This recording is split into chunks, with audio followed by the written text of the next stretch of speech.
Well, thank you, Tina.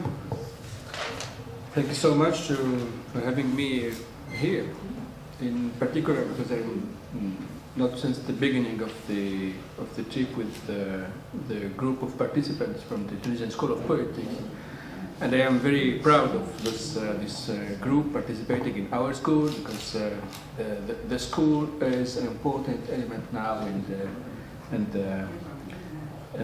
the political dialogue in Tunisia, establishing a new culture of dialogue and a new dynamic among youth. So we are very happy about this partnership between our center and Demo Finland and other partners from Europe.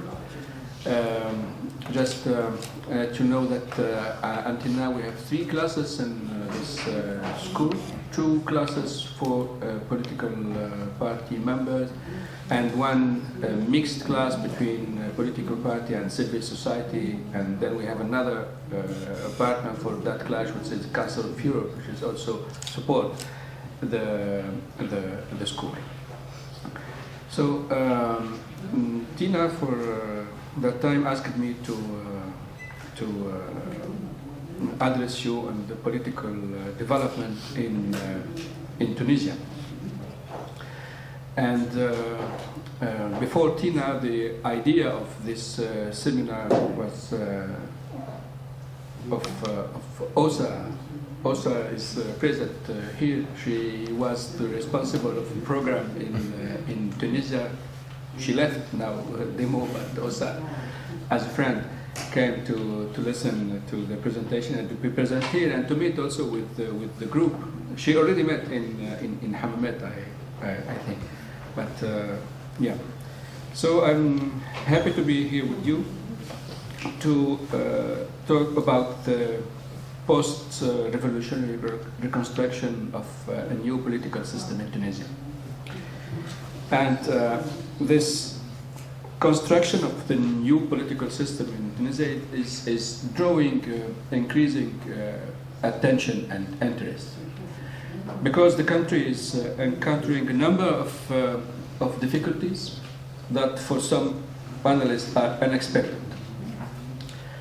The conditions for a successful transition to democracy and consolidation were certainly in place in Tunisia, given that the most important political actors had subscribed to the twin tolerations, in short, a secular and Islamist sector of society having cooperated prior to the fall of the regime, were in agreement on the type of political system that should replace the autocratic one. Political Islam, as embodied by the Nahda party, had a substantial degree of democratic credibility and was able to make significant compromises on the structures of institutions of the new Tunisia, subscribing to the idea of a civil state rather than an Islamic one, accepting the mechanism of democracy and defending core individual rights. For its part, the secular sector of the society, represented by a number of center-left parties and a number of civil society associations, accepted that the Arab-Muslim identity should become a central tenet of the identity of the new Tunisia, and opted largely for the inclusion of Islamists from Nahda in particular in the political system, without too many difficulties. There are 2 important indications that testify to the solidity of the compromise in the aftermath of the fall of the regime and in the wake of the October 11 elections, the first free and fair elections in Tunisia since independence. First, a coalition government between 3 of the 4 largest parties was set up. This ruling coalition comprised Nahda and 2 center-left parties. Thus, despite the ideological differences and policy preferences, the leaders of these three parties seemed or tried to place the national interest above party interest, to guide Tunisia through the dangerous period of transition.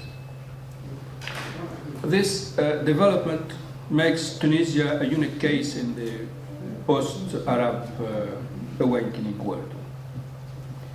Second, a draft for a new constitution has been widely agreed upon, and despite temporary setbacks in the discussions with different parties, disagreeing profoundly on specific aspects of the draft. The next text seemingly enjoys rather widespread support. Thus, at least superficially, one can point that the overall success of the transition are optimistic about the consolidation process. But such optimism, however, needs to be tempered. First, because the political crisis that Tunisia knows since almost 10 months now. The first crisis after the first assassination, after the first political assassination of February 6th, of one of the leaders of the opposition, Shukri Belay, and then the second political assassination of one of the Arab nationalist small political party in Tunisia and member of the National Constituent Assembly, Mohammed Ibrahimi, the 25th of July, which is the same day of the Republic anniversary.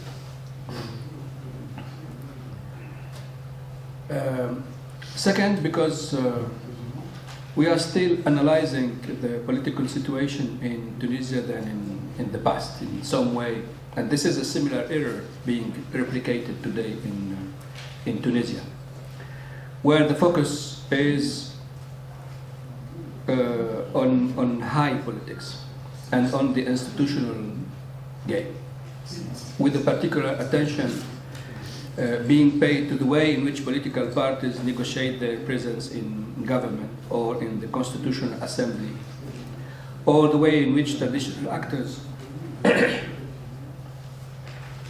such as the security services or when no civil society groups behave. This is certainly important and gives an indication on what Tunisia has been able to achieve since the fall of the former regime, or at least since Ben Ali left, providing a degree of reassurance that democratization is not going to be derived. However, more attention should be paid to what is happening below the radar. And here the challenges to the canons of democratization and the expectations that drive from them emerge clearly, rendering the optimistic picture more problematic. This is not to say that democratization is bound to fail, but the outcome of the Tunisian revolution remains more open than it is sometimes acknowledged. There are some issues in particular that one needs to look at more closely, and this issue cannot be neatly separated from another, as there are strong linkage between them. First is the youth issue, youth question. While the youth was the protagonist of the revolution, it is nowhere to be seen on the institutional scene today, at all. The post-uprising political stalemate around the notions of democratic consensus and constitutional politics is the product of ideological and political debates that the leaders in power have had for almost 4 decades. In particular, the historic compromise between Nahda and center-left parties represent the point of arrival for a generation of politicians that first came to prominence in the late 70s. An old generation of politicians that were marginalized under dictatorship is now in control of the country.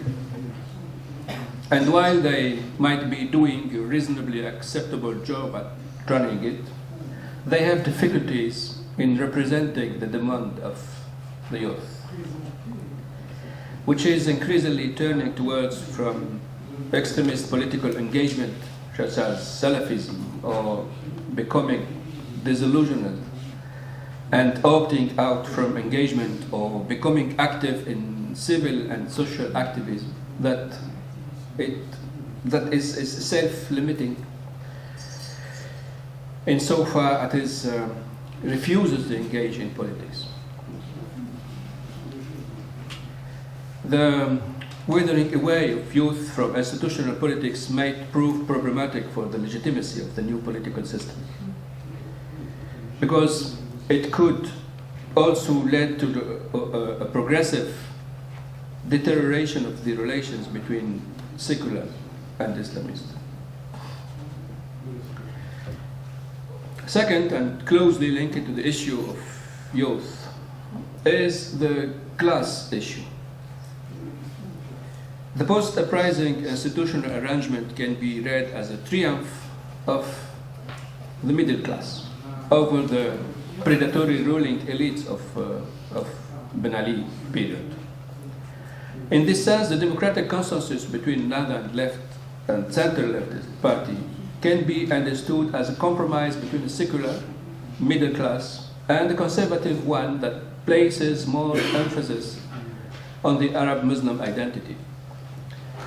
While this democratic consensus is by no means fully established, and there are a number of profound disagreements between the two sides on important issues such as women's rights, it should be highlighted that the socio-economic and political demands of the other Tunisia, deep Tunisia, the one that is poor, disenfranchised, and living in marginality, are taken into very little account.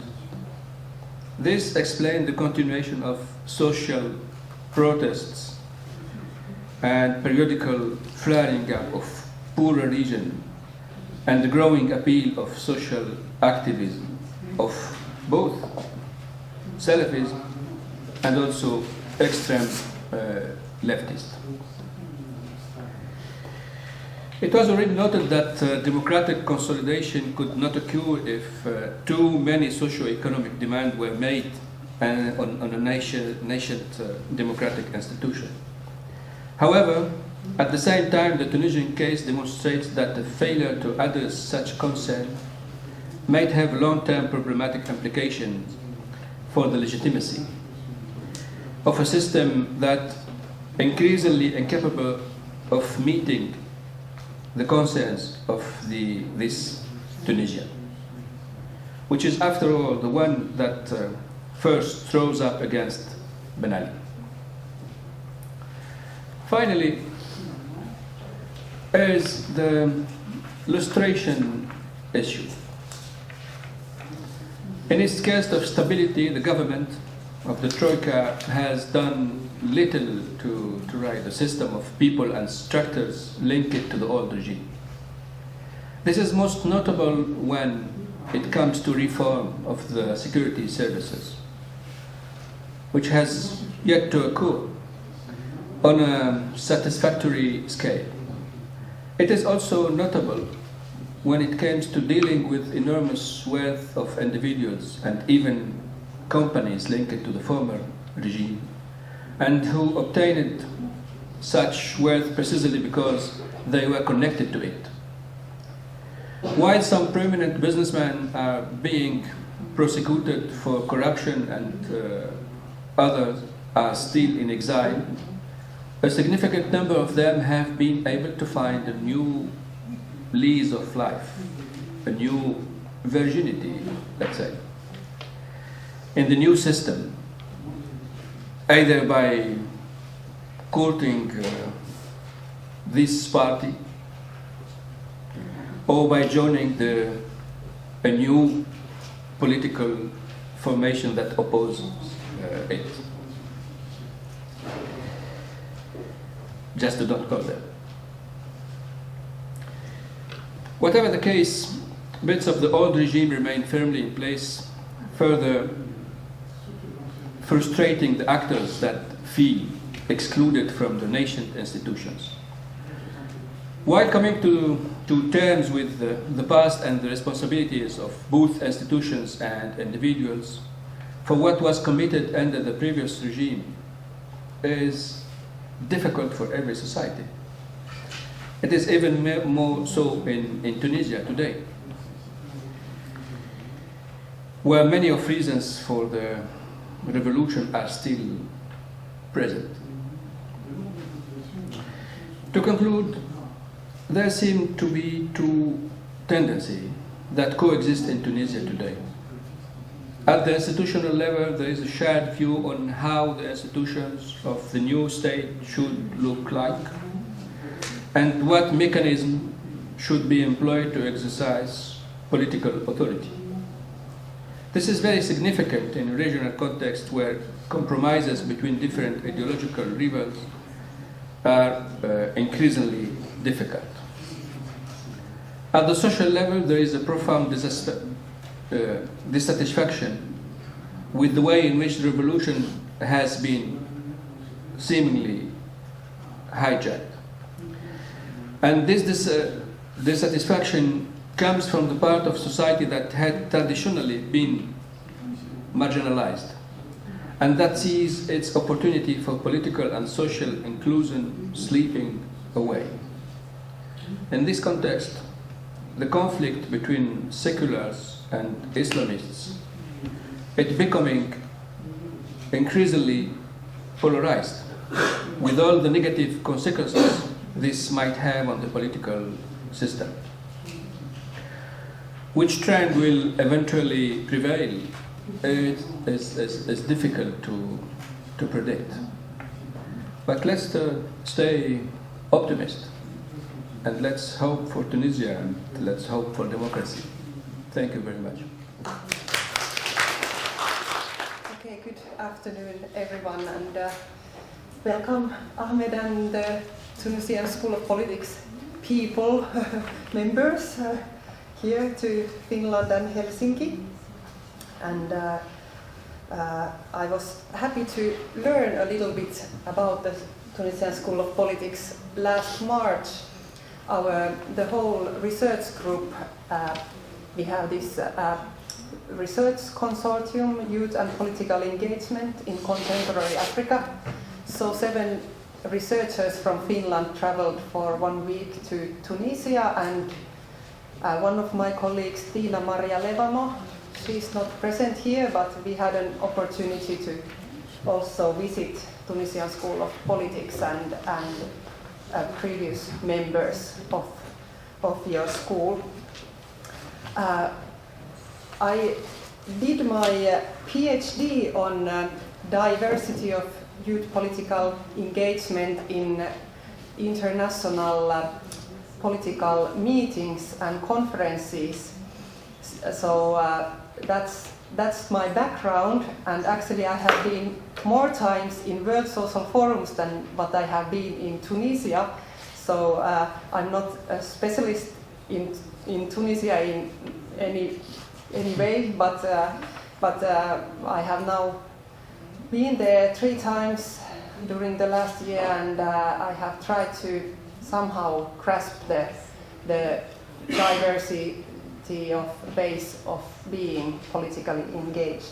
I will pass my PhD around, and there is some information leaflets if you want to have a look. Thanks.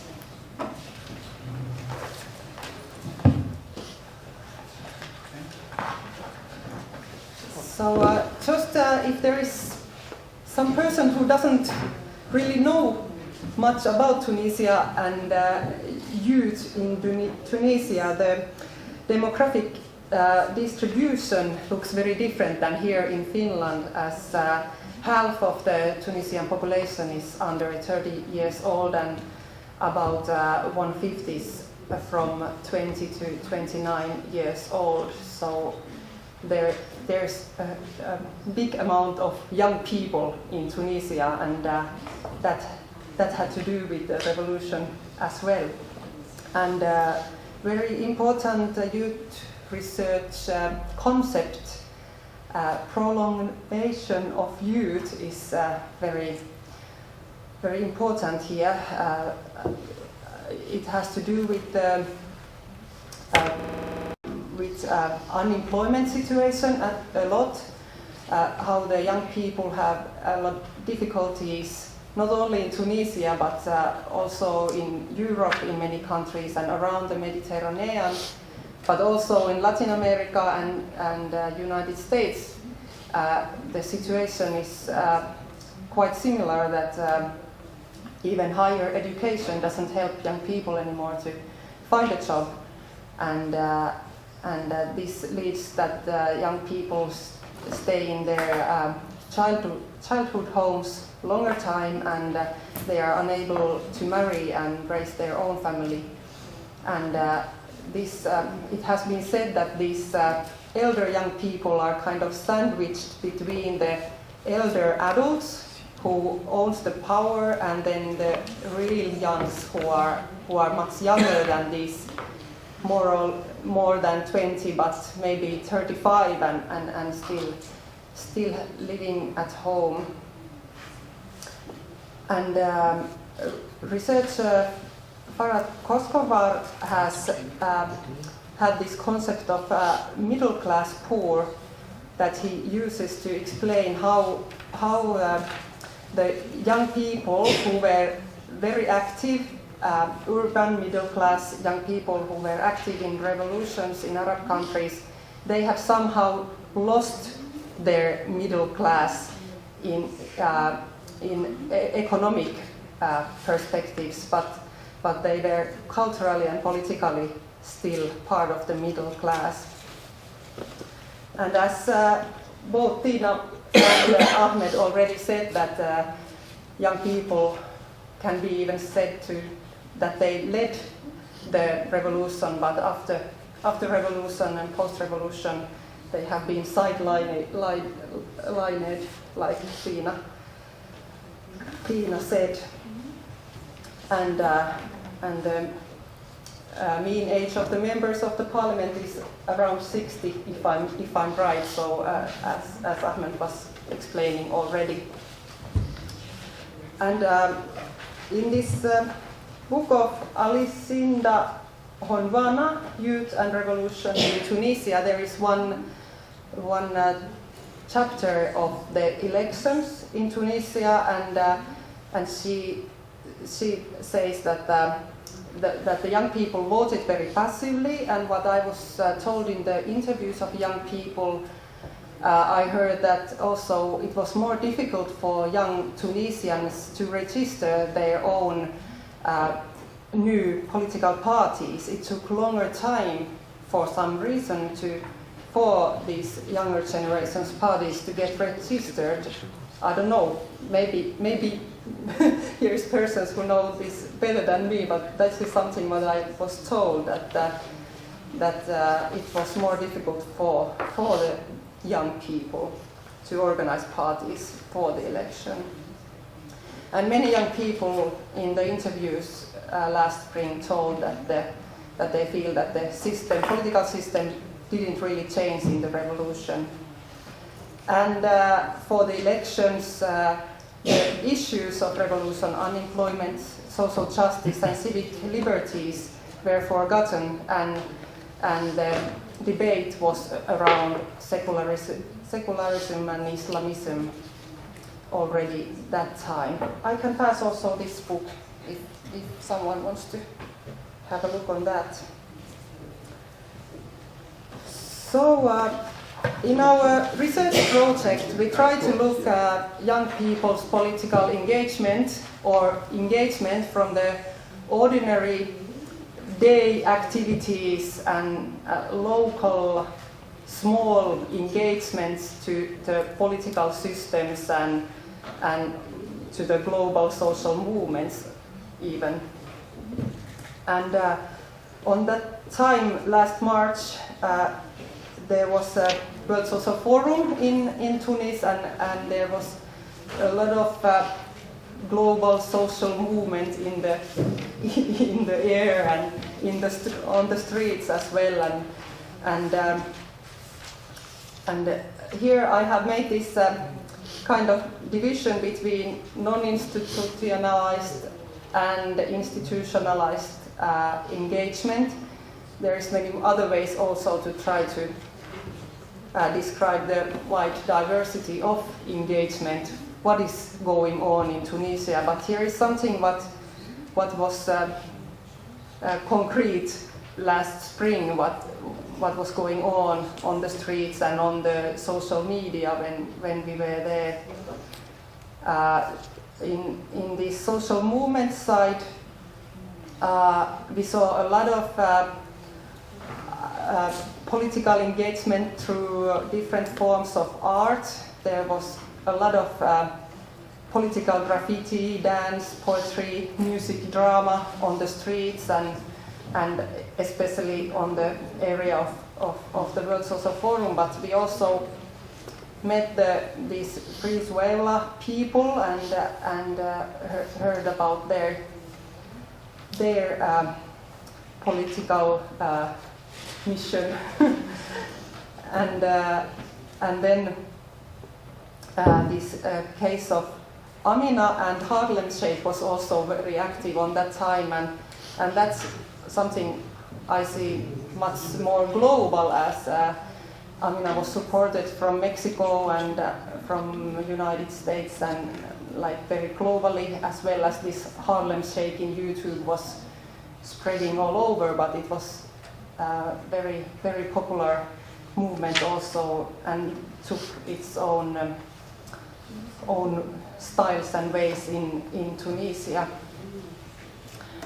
And then the Tunisian School of Politics has much more to do with this institutionalized engagement and with political systems, but also there's many other kind of organizations, and I also had an opportunity to visit youth centers and youth houses, and I found out that there is quite strong debate culture in youth centers and houses where young people are educated how to debate about issues and how to listen different opinions and how to keep the dialogue going on between different arguments. And that's something what also goes on in universities and schools quite actively in Tunisia. And I have also been a little bit involved in the Euro-Arab and Euro-Mediterranean youth cooperation, and there they have a special emphasis now on Tunisia, because they think that it's important to have these youth political meetings in Tunisia at the moment to bring some kind of more international focus to Tunisia, and somehow maybe also support the situation in Tunisia. So the last two Euro-Mediterranean cooperation meetings have been in Tunisia, and many of the participants are young Tunisian civil society activists, but also other people.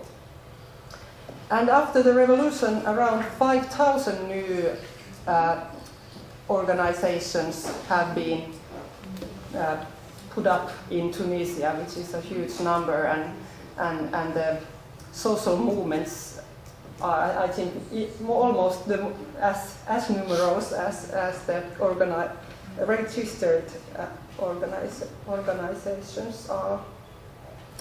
And to close with 3 open questions, especially I have tried to focus on this Tunisian School of Politics.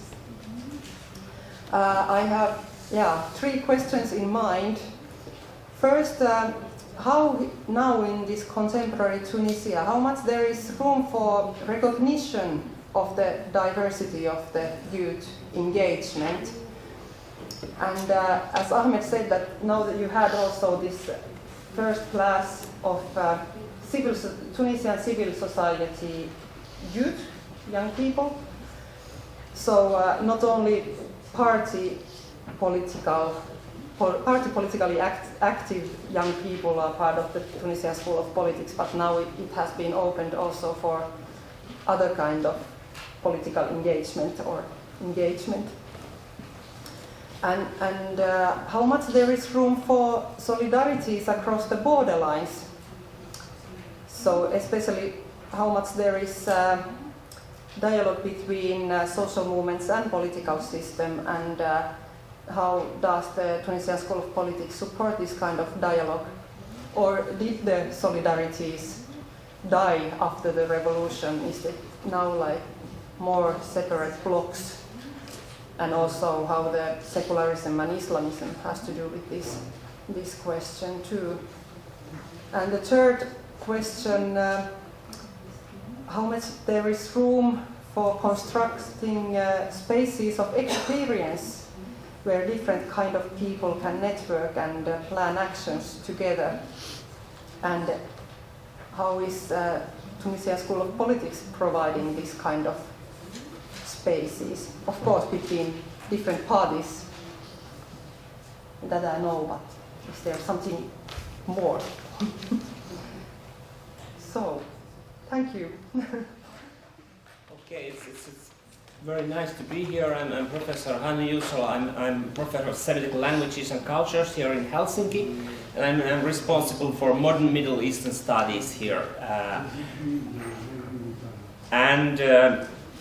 My own focus has been more on the eastern side of the Arab world. I've lived in Syria, and I'm doing research on that area, Syria, Lebanon, and Iraq. But of course, the questions that you take up here today are highly relevant in the whole region. The very same questions in terms of poverty, in terms of question between seculars and religious people and so on. They are very much the same in the whole region, as you all know, I guess. Professor Driss, thank you very much for your presentation, and same goes to Sofia. It was interesting to hear your notes, and I would say that I very much agree with you in terms of the general picture of the situation. I agree, for instance, that the situation in Tunisia is much better than, say, in Syria. The problems that you have there, they are not easy, but they are. The situation still is much better than in many other places, and I do think that if there's a place in the Arab world where people can enter into full democracy in the recent future, say 5-10 years, Tunisia is perhaps the best candidate. It has a homogeneous population, and proportion of middle class is higher than in many other places, and so on. So there are many good points. One thing I was especially happy about in terms of your in terms of presentations from you from you both. I mean, the question that you took up, this question of social equality. I think that far too often here in the West, when we talk about what happened in the Arab world since the end of 2010, we only talk about political questions, democracy, elections, human rights, and so on.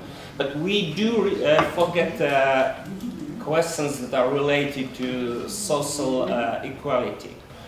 Even though they too were very, very important aspects in the slogans of that period. And as Professor Driss pointed out, these questions, these very questions have not been tackled so far. I think this is something that we should very carefully remember also here in the West. And I think that our politicians, for instance, they do not take these questions up either. It's much easier to talk about human rights and elections than these questions that are also related to our policies, to the European Union policies and so on. Also, I think that I fear a bit that people in the region may too easily think that democracy is a solution to all the problems. That is not the case. The problems that are related to proportion of young people that come to the labor market every year, they cannot be solved only through democratizations. There are many other things that must be taken into account. I have no specific questions, save the one, perhaps, namely, I do think that this kind of cooperation between Westerners and Arabs, Western youth and Arab youth is highly important. But sometimes I'm a bit worried that the cooperation also here is mostly between middle-class youth coming from the West and the middle-class youth coming from the region. So it may be that also in this respect we tend to forget the fact that there are a huge number of marginalized people in the region. For instance, in terms of Egypt, when we go to Egypt, we go to Tahrir. Tahrir Square is not Egypt. And I think this very much symbolizes the fact that we go to the very center and far too easily to forget the people who live in the poorer areas. Same thing is highly relevant in terms of Lebanon, for instance. When we meet with Lebanese youth, we meet people from East Beirut or Hamra, perhaps. But we forget all those people or young people who live in Dahia, in the southern Beirut. Okay, thank you very much. Before going to the first theme, I would like to introduce the panel, and I think it's best that you briefly introduce yourselves. Perhaps we begin with our international guest, please. Okay. Well, good afternoon, everybody. My name is Amel Belkhiria. I'm from Tunis. I'm a member of Nida Tunis party, we call it Tunisia party, which is a centrist party. I'm a pharmacist, so I'm not a politician. I'm not a full-time politician, as much as most of us here, coming from Tunisia. So, and I'm very glad to be with you here and have some discussion with all of you. Thank you.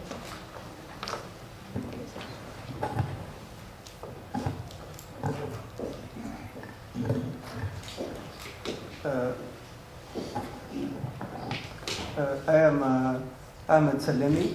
I am from Sfax. This is a town in the south of Tunisia. I am in the party Etakatul, is the Social Democratic Party in government. My position in party is member of National Council of the party and member of executive board in youth organization, and my function is about training and international cooperation.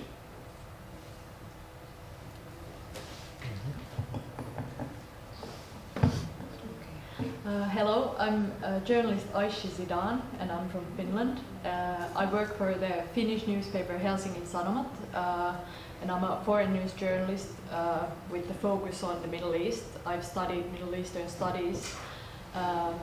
I'm more familiar with the Sham area. I've lived in Jordan and Lebanon, but I got a chance to visit Tunisia a year ago, and we did a study trip there and met a lot of journalists and activists and all kinds of people.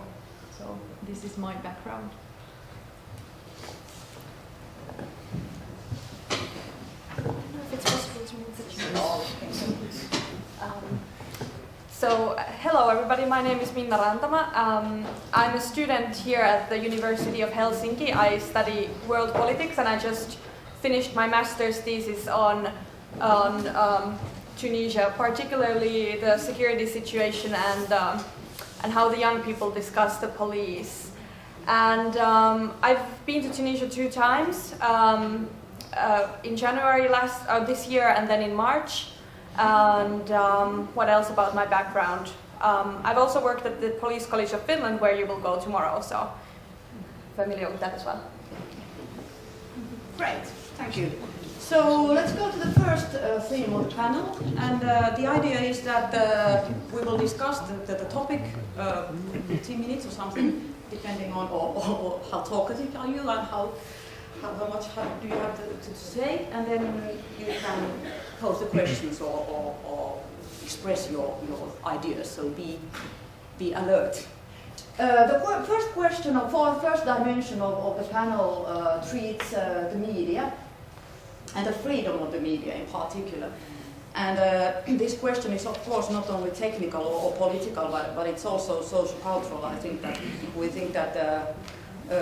everybody and young people in particular are surrounded by the media society, where very diverse representations of young people are present. They can be very conflicting. They can somehow demonstrate or represent young people as the core of the change, but they can also represent young people as very dangerous group of people. So we have a very conflicting representation of young people in the media. But this is not only the only dimension of the freedom, of course, how young people are represented, but also how young people can use the media, how young people are actors in the media, not only how they are represented. So I would like you to ponder upon this very complex question of the freedom of the media from the perspective of Tunisia in particular. And perhaps I start with a journalist who has the professional background in freedom of issue. When we visited Tunisia a year ago, I was really happy to see that we were moving around in taxis, for example, that all the taxi drivers, they had radio on and they were listening news. People were watching political debates. So the discussion in the society in Tunisia is really active, and I was really happy to see that. And after the revolution, I think the increasing of freedom of speech is probably one of the most important achievements of the revolution in Tunisia. There is still many things to do when you think about the freedom of speech. I think one of the problems for the media is polarization, which is a problem in the whole society, that the really polarized political atmosphere, you can see it's also, you can see it's a threat for the objectivity of the media, because the tensions they are coming through also there, and it's because the political climate is so tense right now. It affects the journalists. They are being threatened if someone sees that they are reporting in a wrong way. We met this journalist Ziad El-Heni, who is a really experienced journalist, and he was being threatened because he's writing critically about some political parties. So the polarization is one of the key issues, which is also a problem for the media. Then I think,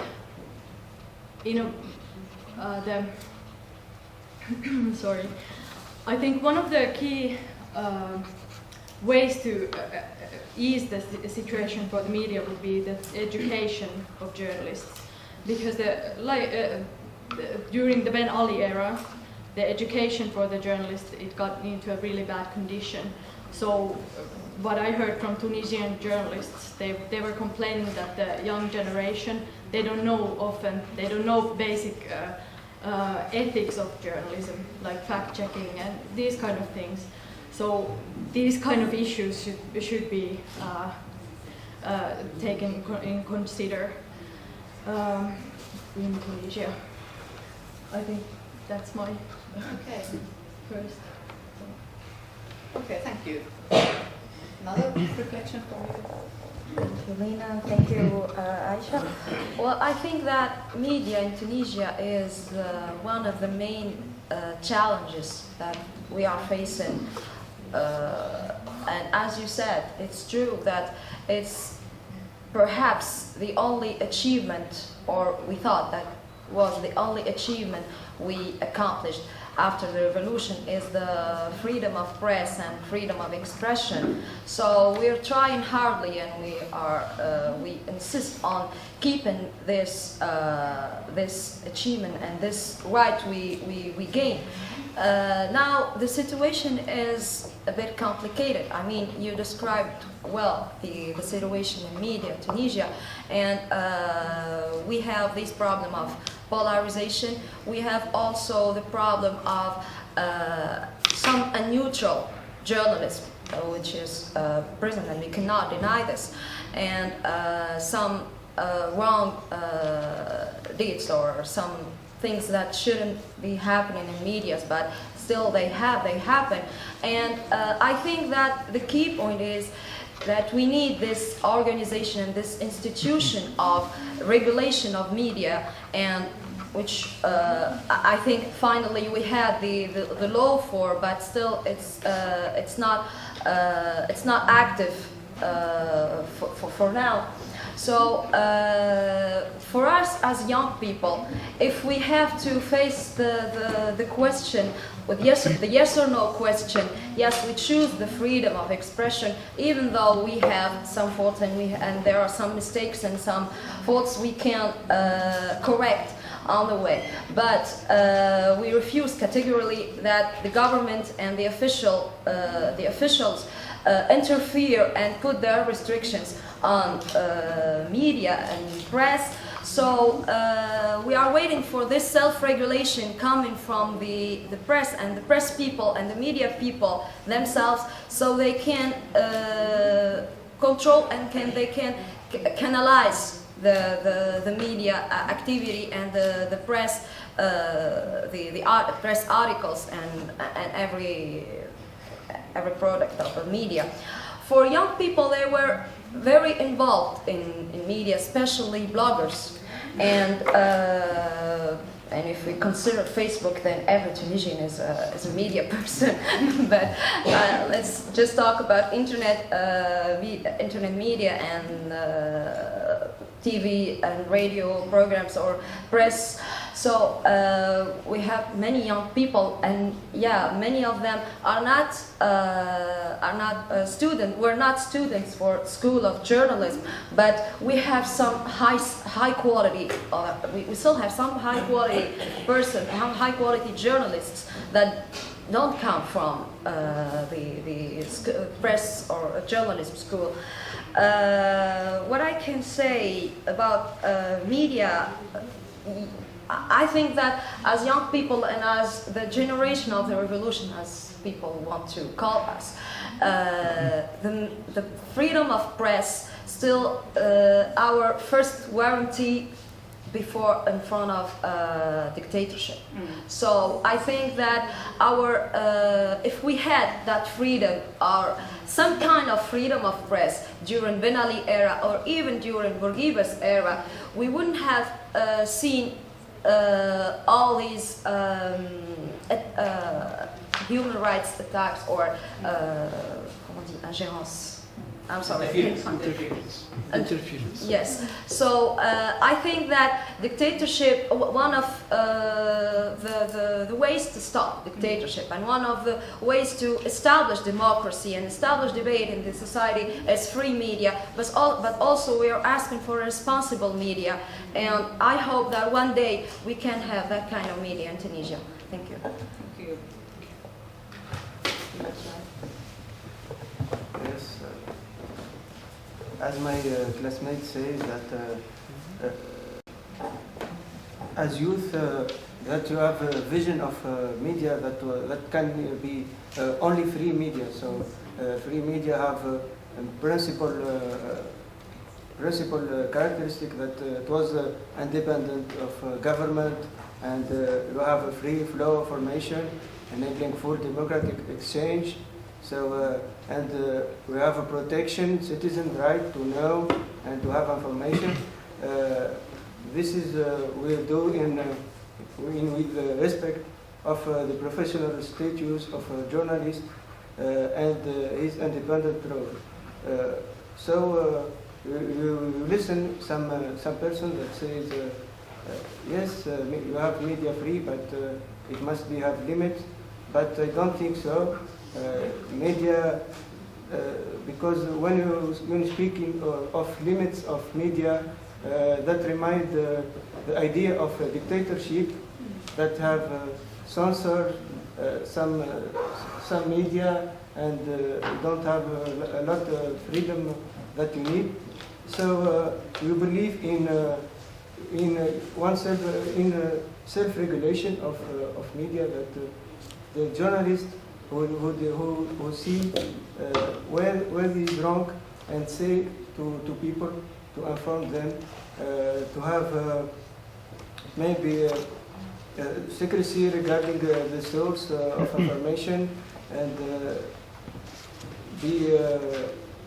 use the fair method to obtain this information. Yeah. Thank you. Would you like to answer this question more? Yeah, I can say something about it. Well, fortunately, I'm quite loud. Yes, my primary field has been the study of security, but I would like to say that it has some really interesting connections to the question of freedom of media, because I've looked at security not as something that is done by the state only to protect a person from harm and violence, but also as something that enables people to express their opinions and enables people to fulfill the goals that they want in life. And when we look at security from this perspective, also the freedom of expression and freedom of media become very important questions in a couple of ways. I would say the first way is that, of course, all the violence against journalists is something that's it's not only detrimental to how the journalists feel and act, but also it's something that causes self-censorship, as it did at the time of Ben Ali. And if this sort of a trend continues, and well, for example, Sidi Henny has been detained for defending a cameraman who filmed somebody throwing some eggs at public figures, and if this sort of a trend continues, then the self-censorship becomes an acute problem again. And also from the perspective of security allowing you to express yourself, it's also an interesting question of who gets their voice heard in the media, who has the security to say things. Do young people get their voice across? And I think because the question also includes what is the perspective of the young generation, I think we have to also think about how the different media such as, well, the internet, the blogs as you mentioned, and YouTube videos, how are these censored? And will you get in trouble for calling the police dogs in a rap video? And these sort of questions are very important to the young people. So the security and freedom of media are very interlinked.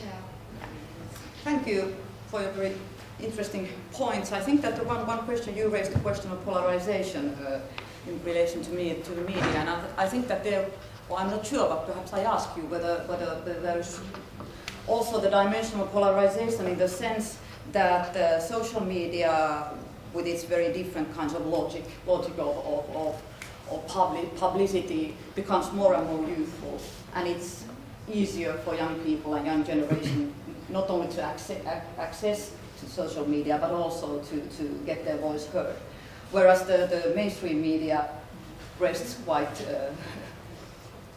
how could I say, quite middle-aged perhaps, both what comes to the agendas treated in the mainstream media and those people who actually write or are present in the media. And how do you see this kind of polarization? Are we having more and more youthful social media and more and more middle-aged mainstream media, or do you see this kind of trend? This is not only a Tunisian problem, a Tunisian challenge. I think it's a more global challenge as well. So do we have two different and independent medias which don't meet each other? And is it a problem or not? If it's a problem, I can't really say. But I think that there is the phenomenon you're describing is present, is surely present. So and although in some media, some TVs, for example, or some radio stations, we have some programs. Maybe it's more acute in TVs. Radio is less acute than that. But in TVs, in some TVs and some private TV stations, we have some programs allocated to young people, but not on the prime time, not with very high viewer rates. I don't know, audimat, I mean. But in main politicals, and if we're talking about politics or social events, in political programs, in the main political programs, the young people still absent or not enough present in those plateaux. Maybe in radio, it's there is a bit. The situation is better. I mean, young people are more present, but definitely in the internet and the web, whether they are web TVs or web radios or just web magazines and Facebook, of course. So this is the universe of young people. This is the paradise. So where everyone can say whatever he wants, whenever he wants, and everyone listens to everyone, and we have some kind of shares from time to time, high shares, and the information pass. I mean, you have the information passing in a fast way. So we have to improve our presence in media. This is for sure. I mean, we have to reform, and I think we have to reform the media and even the model, independently whether they are young people or less young people. We have to reform our media and to modernize it so we can attract even young people, even if there is a guy of 50 or 60 years old on the screen. You have to modernize it so we can attract the young viewer. Yeah. Would you like to add, and then I ask whether the topic has something Yeah, to say? I think diversity is always great, and I think it's great that we have social media, blogs, all kinds of channels, the young people, that they have straight channels where they can express their own opinions, but they should also be represented in the national medias, because that's where still nowadays the political debate is going. Well, of course it's also in the internet, but the big political debate, it's still in the traditional medias. And one of the problems in the social medias is that it's quite easy to hang out with the people who think in the same way that you think. So that's why I think that the national discussion is important, and that you should have their role in it, because otherwise this creates kind of groups that don't discuss between each other, and there's no understanding of the way that the other group is thinking. So that's problematic. And what I heard from Tunisian young journalists is that it's quite difficult to get your foot into a big medias. They have really bad contracts, short contracts, and they are not paying really well for freelancers, which is actually a problem in Finland too, but for young journalists. But these are really, I think, problematic. But now we go on to another main theme of the panel, which is a question of security, or concept of security, which is also, as the freedom of the media, it's very contested and complex, implying multiple meanings and values as well. And security, it may refer to political and societal structures, but at the same time it's also, or it may be considered as a fundamental right, as the freedom of the media as well, as an important everyday sentiment. So I would like to ask you or encourage you to reflect upon the most alarming violation of security in today's Tunisia from your perspective, and particularly with regard to young people that are living in Tunisia today.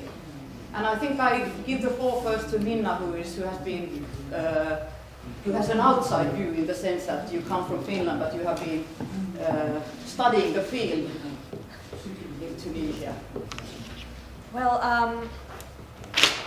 I've looked at security from the perspective that I outlined before, and I would also like to say that even though the violations to security that we have talked about, the violence against journalism, the political assassinations, even the suicide bombs in zoos and all of these things are very alarming, and have caused a lot of sort of the sentiment of security to go down in many ways. And this leads me to discuss how security is really about, it's a sentiment that we sort of construct in relation to others, and it's also sort of politically negotiated. So that well, I interviewed in my study. I interviewed young people who were members of either the UGTE or UGT, the two student unions in the country, and I discovered that they discussed security in very different ways. They talked about the police in very different terms. And even though these unions don't take any official political views, many people who know Tunisia know that the students in these unions typically have very different political views. So that was the sort of point that I discussed, and I think we also need to look at how, and this is why the Tunisian School of Politics is something I really admire, puts different political perspectives in the same table to discuss these things, and we need to be alert to the fact that security is not just it's not just these violations that we see in the news, but it's a sentiment that really depends on how a person views the whole society in political terms.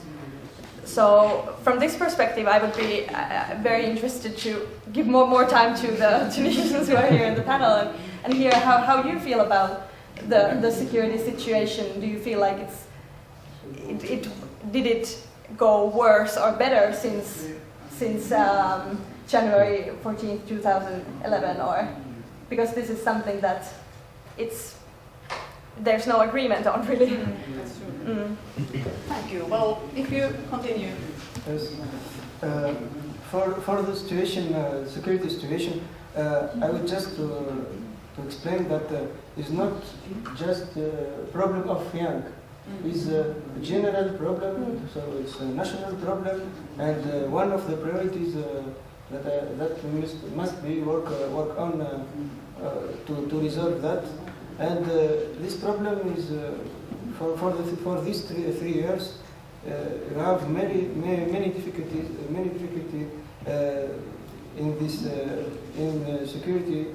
So as we say, political assassination, and some of them this political assassination that as Brahmi's assassination is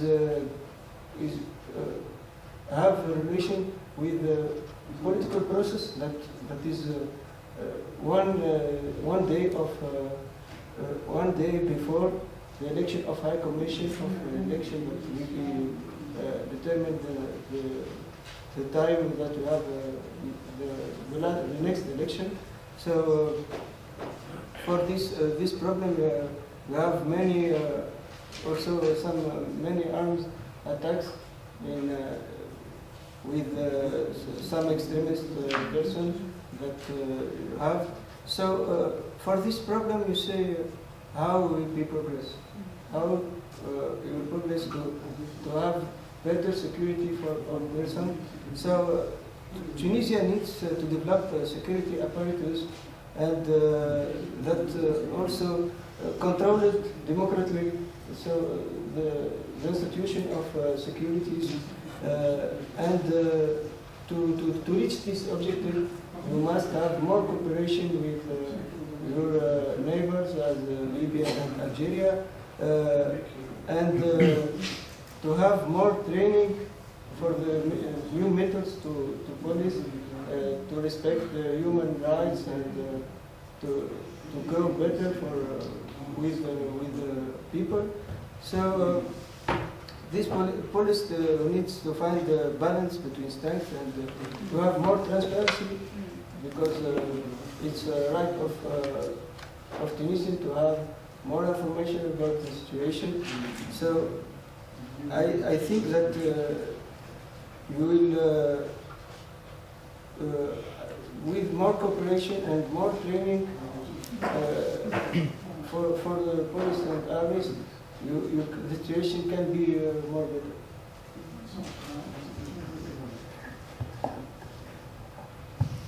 Thank you. Well, I think that whether the situation, the security situation is better or worse, we don't really need to debate that. Well, I think no one will have some difficulties to say that the situation is worse. Now we're facing terrorism threats. We have car explosion, or not car explosion, car explosion in cities. No, not far. We have a person exploding himself, so it's not so different. But I think that the problem of security, other than that problem of bringing back security to people, because yes, Tunisian people, or most of them, don't feel secure. Tunisian people are afraid. Now they are hearing about new things that they will not used to hear about other than in news in other countries. And now we are dealing with that on our soul, on our ground. So it's a bit hard for us Tunisians to deal with that. But the problem I want to face now is how to deal with that at the regulation level. I mean, on January 14th, 2011, we had this kind of uprising against the police, also against the police state of Ben Ali, and the police were placed, or the policemen were placed at the enemy, or some kind of the enemy of the citizen. And a year 2 years passed away, and now we are changing the side. Now we are asking for the police to come back. We are asking for the police to come back in streets, in front of university, in front of industries and societies and companies and every facilities, or whether it is state facilities or private facilities. So how are we going to deal with that on the regulations level? Are we going to build this Republican, we intend to call the Republican police, which will respect the human rights and at the same time be professional and keep keep security, or keep the citizens in security? Or are we going to allow the police to bypass the human rights in order to keep order and in order to prevent terrorism and in order to keep security? So I think this is the challenge we are facing right now. I want to be optimistic, and I want to say that we are going to solve this problem we're facing right now, and we're going to rattraper, how do I say? Catch up. To catch up the mistakes we did during the 3 passing years and reestablish security in our country. But I don't want to see the police of Ben Ali coming with in another clothing and another color and establishing the same policies and the same terror we had before. That's it. Thank you.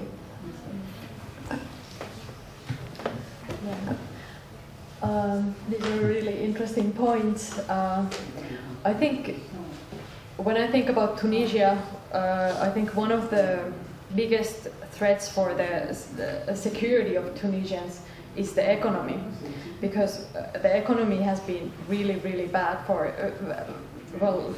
already before the revolution, but because the situation has been there politically really unstable, the economy hasn't recovered. So there is really high unemployment, a lot of young people who don't have really high hopes for the future, not a lot of opportunities for the future. So this creates a situation where it's understandable that they are frustrated and there is a risk of radicalization. When you go to the inner country, we went to Kairouan, for example, you see these young people who are sitting in a cafes or outside at 3 o'clock in the day. They don't have anything to do, and I understand really well that they are frustrated and they are disappointed at the society. And I have a feeling that the Tunisian political elite, they are fighting now.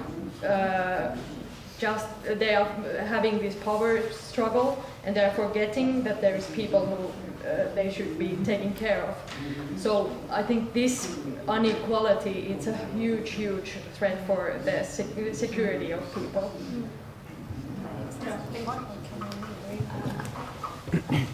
Yeah. I just want to add something in relation to the notion of what are the security interests of the state and what are the security interests of the, say, individual young person or individual anyone, like you brought up really well, that these don't always meet. So when I interviewed these students, I think the one thing that they almost all agreed on, even though they had different opinions on everything else, the one thing that they all said when I asked, well, what does security mean for you?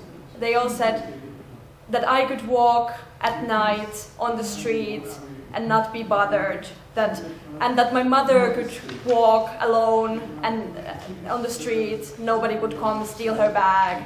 So it always had to do with this sort of, that I could do something and I could just live my life and do what I want to do.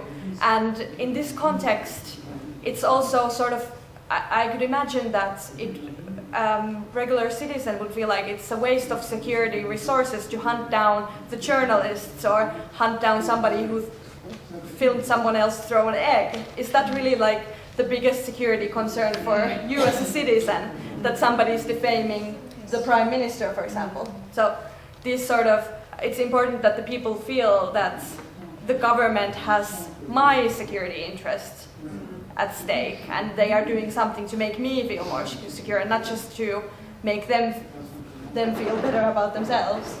Yeah.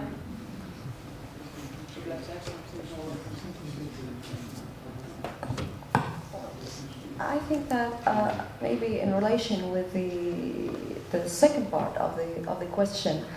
Yes, we can go on to that. Are we not there yet? Okay, we are there. Let's go. Yeah. Well, I think that in terms of helping us or helping Tunisia to cross this difficult road, I think that helping us in rehabilitating our police and having this international effort on sharing experiences with successful model of police with Tunisian police and policemen could help us in order to form and have a new generation and a new kind of police who respects either the rights of citizens, the human rights, the rights of citizens, and is able as well to do the job as it should be done. So I think this is why we need a professional police, as we intend to define or to see in other countries, and that we didn't have in Tunisia, and we still don't have at some point till now, 3 years after the revolution. And yes, you're absolutely right. I can only agree with you when you talk about the economical situation, which is worsened the security situation in the country, because when we have poverty and with a high level of ignorance also, and the high level of frustration, it can only encourage crimes, and it can only encourage turmoil, and we cannot expect that police will be everywhere in the city, especially when every place in the city is prepared to have some kind of sparks. So I'm sorry, I can explain myself very well, but to summarize all of this, I think that to rehabilitate our police is our first demand in terms of international collaboration and international aid to us. Yeah. Thank you. I think you have been treated in a very multiple way this question, but somehow I have the feeling that your focus has been more on urban context and urban spaces and the security related to the ways police in urban contexts may act in a professional way. But what about the divide of Tunisia between urban and rural context? Is it a security question at all? Do you have a particular challenges in terms of security if you think about the rural areas and rural young people living outside Tunisia? Yes, I said that the problem of security is not for one region or for one category as young or others. So the problem is for all Tunisian, and in the last poll that was last week, the security is the first priorities of Tunisian, because it can we have more investment, more person who works and study when you have security. So. Yes, more tourism. So the problem is for all Tunisian, and it's not for a region or urban. Okay. Just to add one thing for your last question, speaking about the rural region and area. Well, it's an issue it's a security issue also, because we're talking about this area in terms of development and social and economic development, and we are facing the same. When we're talking about what we call the popular cities or the popular neighborhoods in the urban area. This is the same thing on the rural area, but there are areas that are far and even more cut off the system. So yes, it's a security issue and we have to think about that, but in a strategic way. Here we come back to the real reasons, the main reasons of the revolutions. This is why we had revolution, is for social justice, social equal development, and freedom. So we are here debating the main causes of the revolution. Thank you very much. Well, thank you for the Youth Research Network and Lena, and for the panelists, and I have not prepared any conclusions. I think the discussion was very interesting and active, so I'm very happy, and we got the research point of view and the practical point of view and the young people's point of view, so I think this was a very, very good and active discussion, so thank you all for the participation, and hopefully see you at least next year, maybe with another group from Tunisia. Thank you. Thank you.